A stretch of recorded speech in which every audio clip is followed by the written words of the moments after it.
আসসালামু আলাইকুম বন্ধুরা, কেমন আছো সবাই? আশা করি ভালো আছো। আমিও আলহামদুলিল্লাহ অনেক ভালো আছি।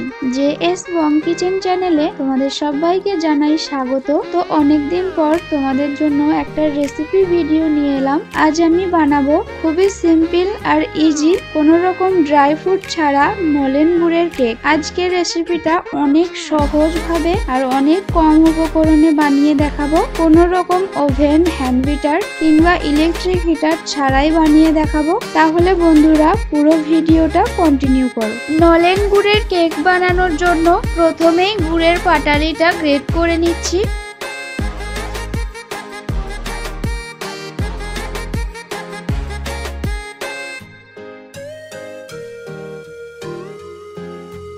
পাটালিটা গ্রেট করা হয়ে গেছে। এদিকে একটা পাত্রে একটা ডিম ভেঙে নিচ্ছি। ডিমটা অবশ্যই নর্মাল টেম্পারেচারে ডিম নিতে হবে। যদি ফ্রিজে রাখা ডিম হয় তাহলে 1 ঘন্টা কি 45 মিনিট আগে ডিমটা বের করে রাখতে হবে। আর দিচ্ছি 1 কাপ দুধ, হাফ কাপ সাদা তেল আর গ্রেট করে রাখা গুড়টা কাপে মেপে দিয়ে দিলাম। এবার ডিম, দুধ, তেল, গুড় সবকিছু খুব ভালো করে ফেটিয়ে নিতে হবে। এই মিশ্রণটা যত ভালো করে ফেটানো হবে কেকটা কিন্তু ততই ভালো হবে।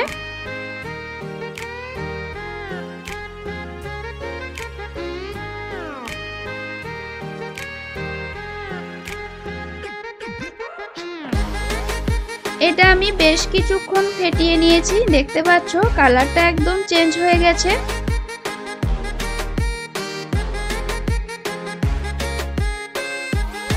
এবার দিয়ে দিচ্ছি ময়দা,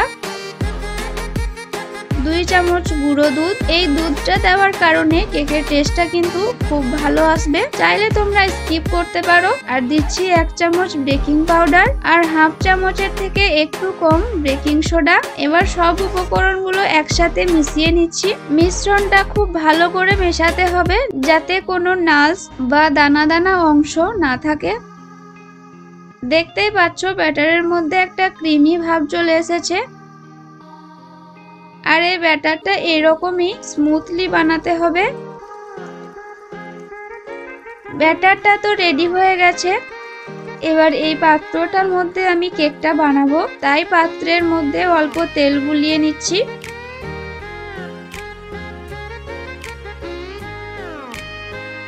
এবার একটুখানি ময়দা দিয়ে এইভাবে চারিপাশে ছড়িয়ে নিব। এবার ব্যাটারটা পাত্রের মধ্যে ঢেলে নিচ্ছি।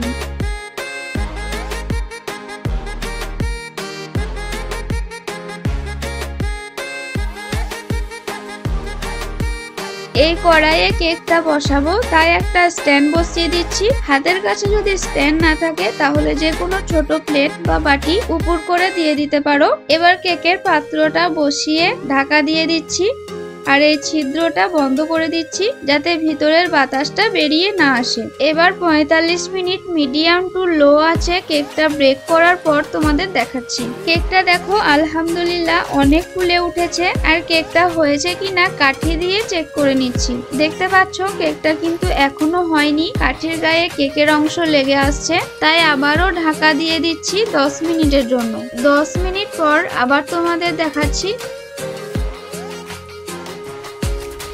এই যে দেখতে পাচ্ছ কাঠির গায়ে এখন কিন্তু আর কেকের অংশ লেগে আসছে না, তার মানে কেকটা একদম হয়ে গেছে। ছুরি দিয়ে সাইডটা কেটে নিচ্ছি।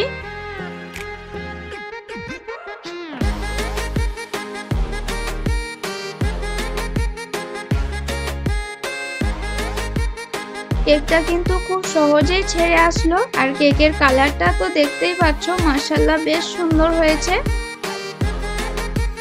আর বন্ধুরা কেকটা কতটা নরম হয়েছে সেটা তো তোমরা দেখতেই পাচ্ছ। কেকটা কেটে তোমাদের দেখাচ্ছি।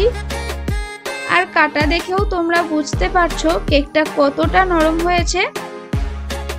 কেকটা এখনো অনেকটাই গরম আছে। তো বন্ধুরা আজকের ভিডিও তোমাদের যদি ভালো লেগে থাকে তাহলে একটা লাইক দিয়ে দিও আর আমার চ্যানেলটা সাবস্ক্রাইব করে দিও। আর আমার নেক্সট রেসিপির নোটিফিকেশন সবার আগে পেতে পাশে থাকা বেল আইকনটা অন করে রাখো। তো সবাই ভালো থাকো, সুস্থ থেকো। আসসালামু আলাইকুম।